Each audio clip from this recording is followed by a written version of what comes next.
Infra Vaani delayed by history, delivered by New India Kashmirs railway moment within a month of the commencement of Operation Sindoor.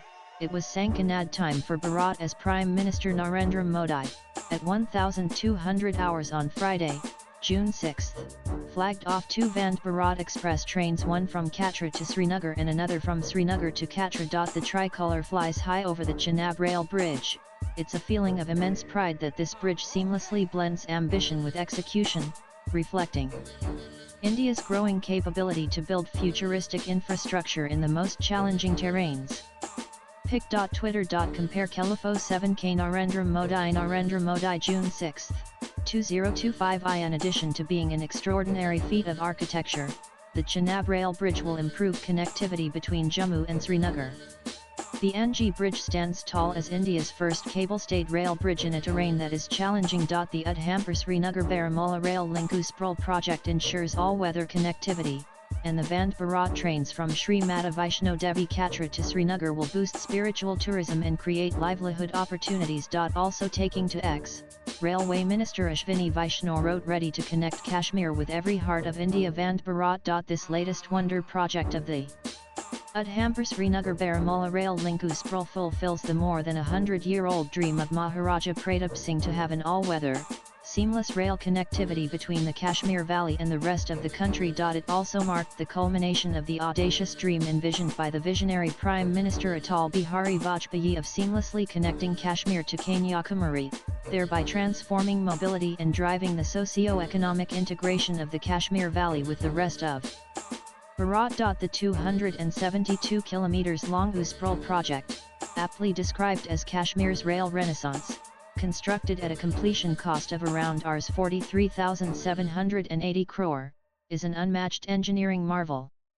The complex project includes 36 tunnels spanning 119 km in extremely difficult terrain and also boasts 943 bridges. Majestic as the project is, surveying the railway alignment and constructing this made-in-India wonder amid extremely hostile terrain, inclement weather conditions and the ever-present threat of terrorism, stands as a tall tribute to the Indian railway engineers, workers, consultants, and contractors. In the paragraphs below, I describe key aspects of the technological marvel.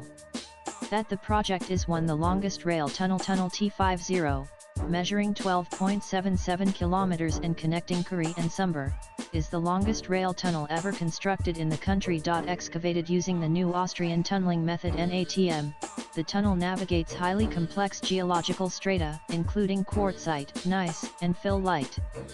The construction faced myriad challenges, including but not limited to sudden high water ingress, landslides, shear zones and jointed volcanic rock formations. To meet these engineering challenges, engineers bore through 3 ADITS access tunnels, allowing simultaneous construction from multiple faces and thereby accelerating the timeline.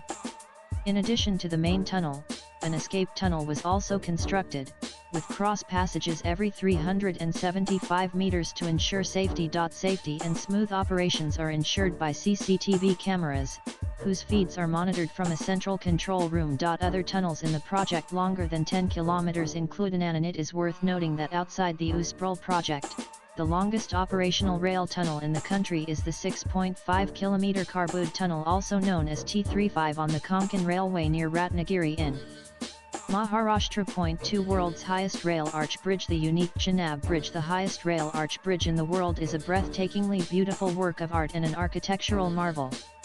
It is a testament to the in-house engineering capacity of New Bharat. At a height of 359 meters above the riverbed, the bridge rises 35 meters higher than the Eiffel Tower.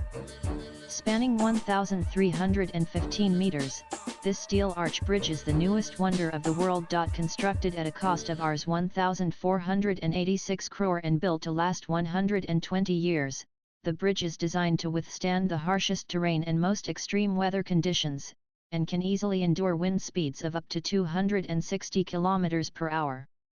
The structural steel used in construction is suitable for temperatures ranging from -10 to 40 degrees Celsius, ensuring resilience across seasonal extremes. Highly sophisticated Tekla software was used for structural detailing, enabling high precision in design and execution. 3 India's first cable-stayed railway bridge. The Anji Cad Bridge, India's first cable-stayed railway bridge spanning the Anji River, is another technological masterpiece of the ambitious USPRL project. Situated 80 km from Jammu city, the Anji Cad Bridge is set against a striking backdrop of snow-covered peaks. It towers 331 meters above the riverbed and stretches 725 meters across, anchored by 96 high-tensile cables. At its heart lies an inverted I-shaped pylon rising 193 meters above its foundation.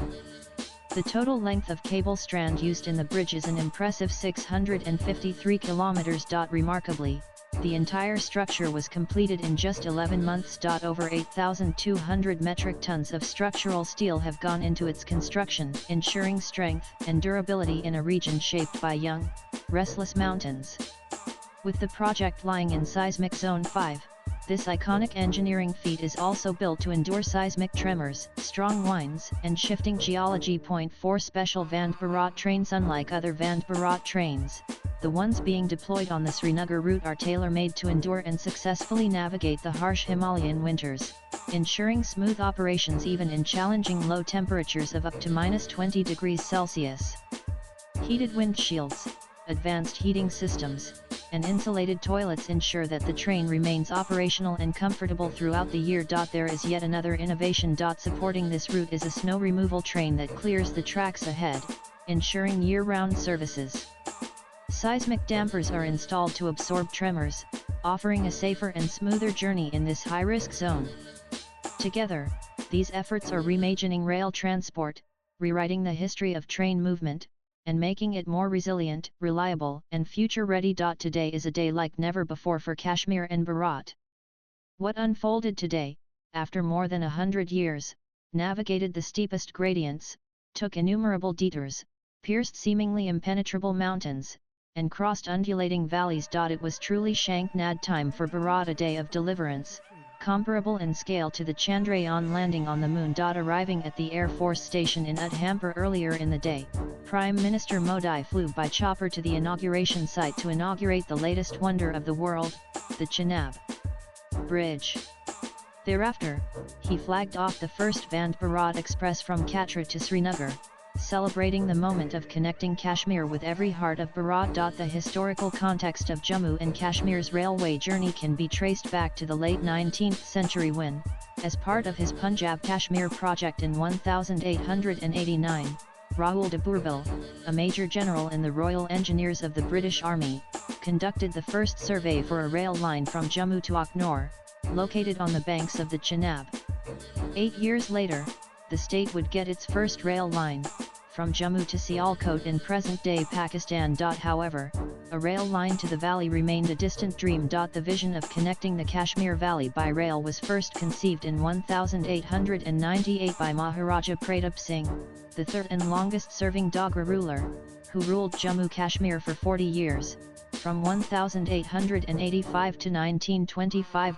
But his vision remained only a dream owing to the enormous technical and geological challenges posed by the mountains and valleys. Nonetheless, in 1905, Pratap Singh approved the construction of a narrow-gauge 763 mm railway line connecting Jammu and Srinagar via Raisai, climbing through the historical Mughal Road at 11,000 feet on the Purpanjal range.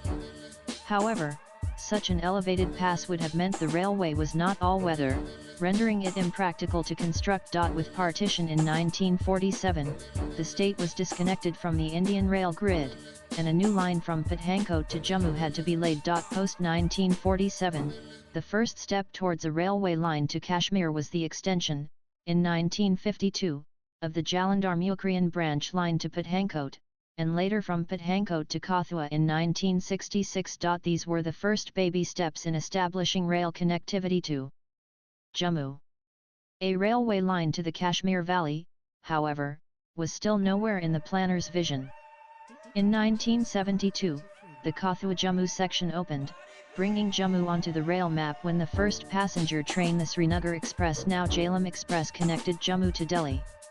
This development occurred against the backdrop of the 1971 Indo-Pakistani War, making it a remarkable achievement. It was not until 197,374 that a survey for a broad gauge line through the Shivaliks was conducted, with a proposed construction period of 10 years.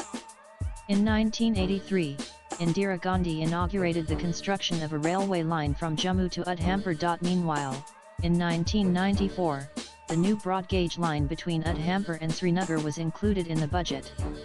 Its scope was later extended to Baramulla.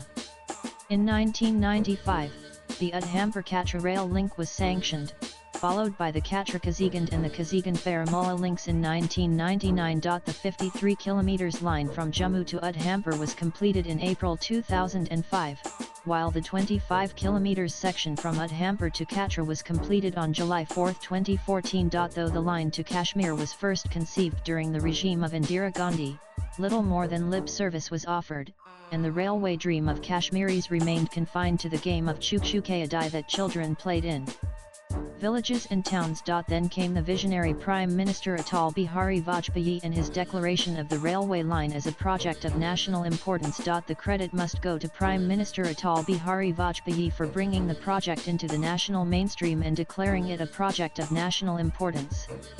The following target was set by Vajpayee on May 23, 2002, at the end of his THREA day visit to Jammu Kashmir. The 287 km Udhampur-Srinagar-Baramulla rail line will be completed within 5 years at a cost of Rs 3,600 crore.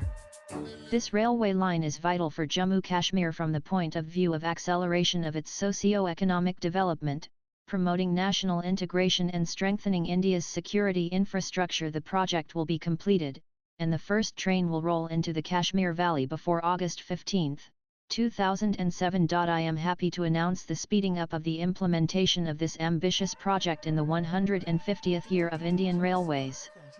Our country has the requisite experience of completing railway projects in difficult terrain in record time, as is evident from the example of the Konkan Railway.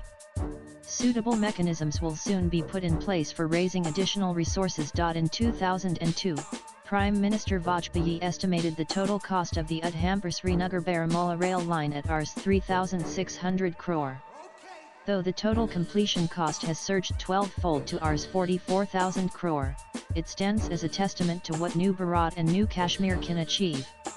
It is indubitably the most ambitious and most technically complex project ever undertaken and successfully completed by the Indian nation since railways first rolled between Bombay and Thane on April 16, 1853, with the running of the first passenger train between Bori Bunder, Bombay and Thane, 34 kilometers away. Be it for healthcare, economy, market penetration, or tourism, life in Jammu and Kashmir has changed irreversibly. It is a marvel that our brothers and sisters in Pakistan-occupied Kashmir must be watching with great interest and must be longing for integration into Bharat, where they belong. Swipe left for next video. I will conclude with what Prime Minister Modi echoed several generations in JK passed away waiting for railway connectivity. I would add, though the train to Kashmir might have been delayed for decades, it has arrived just in time. The wait in perpetuity is finally over and it is the dawn of a new era. Nan, the author, is multidisciplinary thought leader with action bias, India-based international impact consultant, and keen watcher of changing national and international scenarios. He works as President Advisory Services of consulting company Barsil. Views expressed in the above piece are personal and solely those of the author. They do not necessarily reflect NEWS18's views. Latest blogs.